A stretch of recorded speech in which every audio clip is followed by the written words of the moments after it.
Sarah,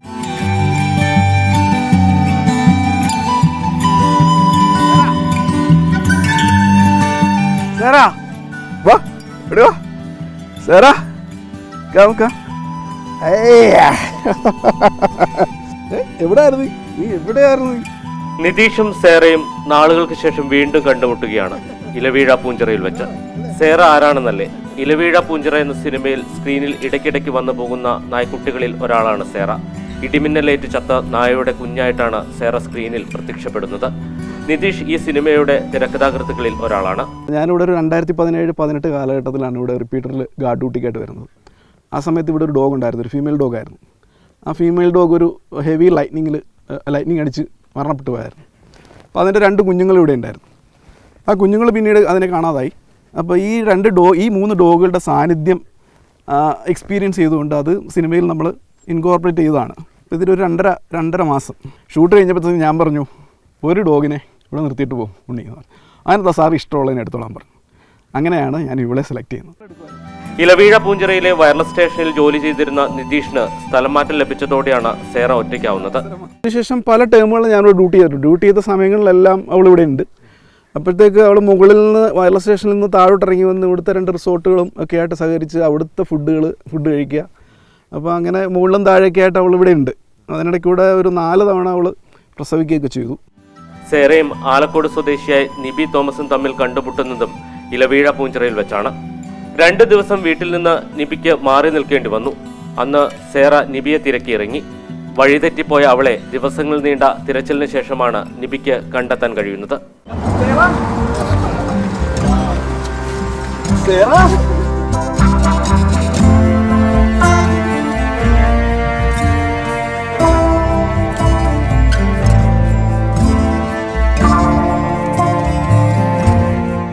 ഞാൻ അന്വേഷിക്കാത്ത സ്ഥലമില്ല, അന്വേഷിക്കാത്ത രീതിയില്ല. അതായത് കിലോമീറ്ററുകളും ശരിക്കും പറഞ്ഞാൽ വണ്ടി ഫസ്റ്റ് ഗിയറിലിട്ടിട്ട് ഗ്ലാസ്സൊക്കെ താത്തി വിൻഡോയൊക്കെ താത്തി ഒരു 4-5 സെക്കൻഡ് ഗ്യാപ്പിൽ ഇവളുടെ പേര് വിളിച്ച് ഓരോ ഡയറക്ഷനിലും അങ്ങനെ പോയി. സോ ഇവളെ എൻ്റെ ഒരു ഫ്രണ്ട് കണ്ടിട്ട് വിളിച്ചു. അപ്പം തന്നെ ഞാൻ അവിടെ ഓടിയെത്തി.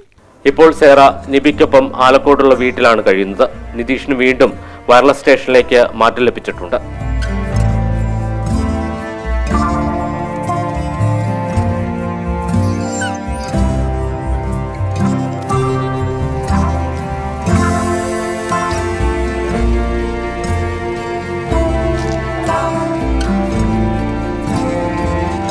ചില സൗഹൃദങ്ങൾ എങ്ങനെയാണ് വളരെ ആകസ്മികമായി സംഭവിക്കുന്നതാകും, പക്ഷെ അത് വളരെ അപൂർവമായി മാറും. സൈറയ്ക്ക് നിതീഷും നിബിയുമായിട്ടുള്ള സൗഹൃദം അത്തരത്തിലൊന്നാണ്. ഒരു സിനിമാ കഥ പോലെ മനോഹരമാണ്. ഇലവീഴ പൂഞ്ചിറയിൽ നിന്ന് ആന്റണി ഗിറിക്കൊപ്പം ജൈനസ് രാജു, മാതൃഭൂമി ന്യൂസ്. ജൈനസ് രാജു ചേരുന്നുണ്ട് തത്സമയം. ജെയിൻ, ഈ ചില നായകൾ അപകടകാരികളാണ്, പക്ഷെ എല്ലാത്തിനെയും ഒരു കൂട്ടത്തിൽ കൂട്ടാൻ പറ്റില്ലല്ലോ. ആ കൂട്ടത്തിൽ ഒരാളാണ് സൈറ. ശരിക്കും സ്നേഹം നൽകുന്ന ഒരു നായ. നമ്മൾ നായകളെ കുറിച്ച് പറയുന്നത് തന്നെ അങ്ങനെയാണ്. ഒരു തവണ ഇത്തിരി സ്നേഹം അങ്ങോട്ട് കൊടുത്താൽ പിന്നെ ഏത് ദൂരെ നിന്ന് നമ്മളെ കണ്ടാലും ഓടി അടുത്തേക്ക് വരും, അവരുടെ സ്നേഹം പ്രകടിപ്പിക്കും. ഇപ്പോൾ സൈറയുടെ സ്നേഹം തന്നെ എങ്ങനെയാണ് എന്ന് നേരിട്ട് കണ്ട് അനുഭവിക്കാൻ ജെയിനു കൂടി കഴിഞ്ഞു. എങ്ങനെയാണ് സൈറയിലേക്ക് എത്തിപ്പെടുന്നത്? നമ്മൾ ചെയ്യുന്ന വാർത്തകളിൽ പലപ്പോഴും വ്യക്തിപരമായ സന്തോഷം തോന്നുന്ന ചുരുക്കം ചില വാർത്തകളെ ഉണ്ടാകാറുള്ളൂ. അത്തരമൊരു വാർത്തയാണ് ഈ സേറയുമായി ബന്ധപ്പെട്ട വാർത്ത. നമുക്കറിയാം, സേറയും 2 ചെറുപ്പക്കാരും അല്ലെങ്കിൽ 2 മനുഷ്യരും തമ്മിലുള്ള സ്നേഹത്തിൻ്റെ കഥയാണ്. അത് സേറയുടെ ഒരു ജീവിതം, ഒരു നായയുടെ ജീവിതമാണ് എന്ന് തന്നെ പറയാം. സേറ ഈ ഇലവീഴ പൂഞ്ചിറ എന്ന സിനിമയുടെ ഭാഗമായ ഒരു നായാണ്.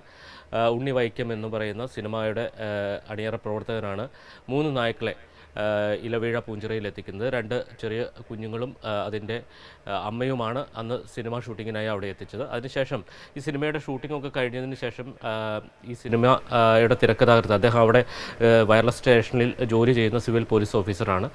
അപ്പോൾ അദ്ദേഹം പറഞ്ഞു, നിതീഷ് പറഞ്ഞു, ഈ നായ അവിടെ നിർത്തിയിട്ട് പോകാൻ പറഞ്ഞപ്പോൾ സ്വാഭാവികമായിട്ട് ആ അണിയറ പ്രവർത്തന ആ നായ അവിടെ നിർത്തിയിട്ട് പോയി. അതിനുശേഷം ഒരു 6 മാസം നിതീഷിനൊപ്പമായിരുന്നു സേറ.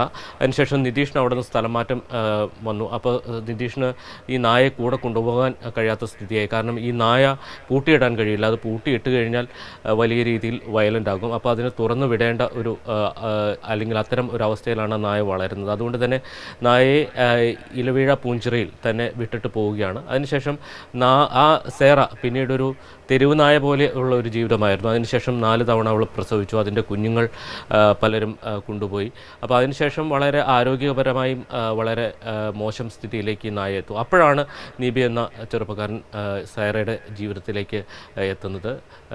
സൈറയും നിബിയും തമ്മിൽ വലിയ ആത്മബന്ധമുണ്ടായി. നിബി തന്നെ പറയുന്നുണ്ട്, അദ്ദേഹത്തിൻ്റെ ഒപ്പം ഒരു ട്രെക്കിങ്ങിന് ഈ നായ കൂടെ പോവുകയായിരുന്നു. ലാസ്റ്റ് ഈ നായയെ മുന്നോട്ട് അല്ലെങ്കിൽ ഉപേക്ഷിച്ച് പോരാൻ കഴിയാത്ത സ്ഥിതിയായപ്പോൾ അതുമായി വീണ്ടും നിബിക്ക് ഒറ്റയ്ക്ക് പോരേണ്ടി വന്നു. അത്തരം ജീവിത സാഹചര്യങ്ങളൊക്കെ അല്ലെങ്കിൽ ആ ജീവിതയാത്രകളെക്കുറിച്ചാണ് നിബിയും നിതീഷും പറയുന്നത്. എന്തായാലും ഇതിൽ ഏറ്റവും സന്തോഷകരമായിട്ടുള്ളൊരു കാര്യം, ഈ മനുഷ്യരുടെ ജീവിതത്തിൽ ഈ നായ ഇടപെട്ടത് തീർച്ചയായിട്ടും വലിയ പോസിറ്റീവായിട്ടാണ് എന്ന് പറയാം. ഏറ്റവും ഒടുവിൽ ഈ നിബിയുമായി സംസാരിക്കുമ്പോൾ നിബി പറയുകയായിരുന്നു, അദ്ദേഹം സ്വന്തം നിലയിൽ ഒരു ABC സെൻറ്റർ തുടങ്ങാൻ തീരുമാനിച്ചിട്ടുണ്ട്. അതായത് ഇത്തരത്തിൽ തെരുവിൽ ഉപേക്ഷിക്കപ്പെടുന്ന നായകൾ അത് വലിയ പ്രതിസന്ധി സൃഷ്ടിക്കുന്നുണ്ട്. മനുഷ്യർക്കും അതോടൊപ്പം തന്നെ ഈ നായകളുടെ ജീവിതവും വലിയ രീതിയിലുള്ള പ്രതിസന്ധി ഘട്ടത്തിലൂടെയാണ് കടന്നു പോകുന്നത്. അപ്പോൾ തെരുവ് നായകളെ സംരക്ഷിക്കുന്നതിനും അതിൻ്റെ വംശവർദ്ധനവ് നിയന്ത്രിക്കുന്നതിനും വേണ്ടി സ്വന്തം നിലയിൽ ഒരു ABC സെൻറ്റർ തുടങ്ങാൻ നിബി തീരുമാനിച്ചിട്ടുണ്ട്. അത് സിയറയുമായി ഇടപെട്ടതിൻ്റെ കാരണം ABC സെന്ററുകൾക്കൊന്നും വേണ്ടത്ര പ്രാധാന്യമില്ല അല്ലെങ്കിൽ വേണ്ട രീതിയിൽ പ്രവർത്തിക്കുന്നില്ല എന്നുള്ള ആക്ഷേപം ഒക്കെ ഉയർന്നു വരുന്ന സമയത്താണ് അങ്ങനെ ഒരു ഐഡിയ മനസ്സിൽ വരുന്നത്. എന്തായാലും രണ്ടുപേരുടെ ജീവിതത്തെ വല്ലാതെ സ്വാധീനിച്ച, രണ്ടുപേർ വല്ലാതെ സ്നേഹിച്ച സൈറ എന്ന നായ അത് അതേപോലെ തന്നെ സ്നേഹം തിരിച്ചും കൊടുത്തു. ജെയിനും നേരിട്ട് പോയി കണ്ടപ്പോൾ വല്ലാതെ ഇഷ്ടപ്പെട്ടു സൈറയെ. ആ അനുഭവം കൂടിയാണ് ജെയിൻ പങ്കുവച്ചത്.